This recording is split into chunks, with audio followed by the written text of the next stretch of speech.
Hello guys, welcome back to my mini vlog. ಇವತ್ತು ನಮ್ಮ area ಗಣೇಶನ ವಿಸರ್ಜನೆ ಇದೆ.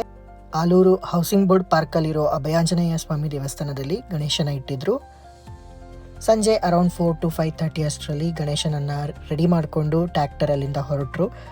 ಕಂಪ್ಲೀಟ್ ಹೌಸಿಂಗ್ ಬೋರ್ಡ್ನ ಮೆರವಣಿಗೆ ಮಾಡೋಕ್ಕೆ ಹೊರಟರು. ಅದಾದಮೇಲೆ ಪಟಾಕಿ ಕೂಡ ಹೊರಟರು. ವಿಸರ್ಜನೆಯ ಕೊನೆಯ ಮೂಮೆಂಟಲ್ಲಿ ಗಣೇಶನ ಅಲಂಕಾರ ನೋಡೋದೇ ಖುಷಿ. ಅದೆಷ್ಟು ಅಂದ, ಅದೆಷ್ಟು ಚಂದ. ಹಾಗೆ ನಮ್ಮ ಅಂಕಲ್ ಕೂಡ ಅಲ್ಲೇ ಪೂಜೆಗೆ ನಿಂತಿದ್ರು. ನಮ್ಮ ಏರಿಯಾ ಮಕ್ಕಳು ಡ್ಯಾನ್ಸ್ ಮಾಡೋಕ್ಕೆ ಫುಲ್ ಪ್ರಿಪ್ರೇಷನ್ ಮಾಡ್ಕೊಂಡಿದ್ರು. ಆ್ಯಂಡ್ ನಮ್ಮ ಅಣ್ಣನ ಮಗ ವಿಹಾನ್ ಅಂತೂ ಕಂಪ್ಲೀಟ್ ಎಕ್ಸೈಟೆಡ್ ಆಗಿದ್ದ.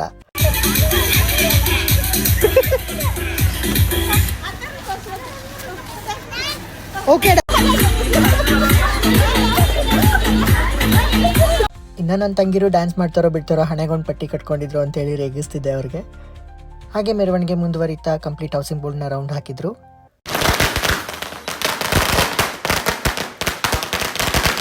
ಮೆರವಣಿಗೆ ಎಲ್ಲ ಮುಗಿದ ತಕ್ಷಣ ಇನ್ನೇನು ವಿಸರ್ಜನೆ ಸಮಯ ಬಂದೇ ಬಿಡ್ತು. ನಮ್ಮ ಗಣೇಶನಿಗೆ ಈ ವರ್ಷ ಬಾಯ್ ಹೇಳಿ ನೆಕ್ಸ್ಟ್ ವರ್ಷ ಹಾಯ್ ಹೇಳಕ್ಕೆ ರೆಡಿ ಆಗಬೇಕಷ್ಟೇ.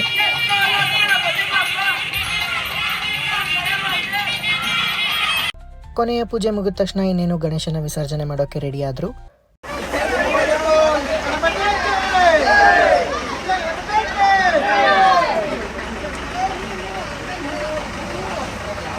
ನಮ್ಮ ಗಣೇಶನನ್ನು ಬೇರೆಲ್ಲೂ ಅಲ್ಲದೆ ನಮ್ಮ ಅಭಯಾಂಜನೇಯ ಸ್ವಾಮಿ ದೇವಸ್ಥಾನದ ಹಿಂದೆ ಇರೋ ಸೊಂಪಿನಲ್ಲೇ ವಿಸರ್ಜನೆ ಮಾಡಿದ್ವಿ. ಎಲ್ಲದೂ ಕೂಡ ಸುಸೂತ್ರವಾಗಿ ನಡೀತು. ತುಂಬಾ ಖುಷಿ ಆಯಿತು. ಇದು ನನ್ನ ಇವತ್ತಿನ ಮಿನಿ ವ್ಲಾಗ್ ಆಗಿತ್ತು. Thank you so much for watching. See you in next vlog.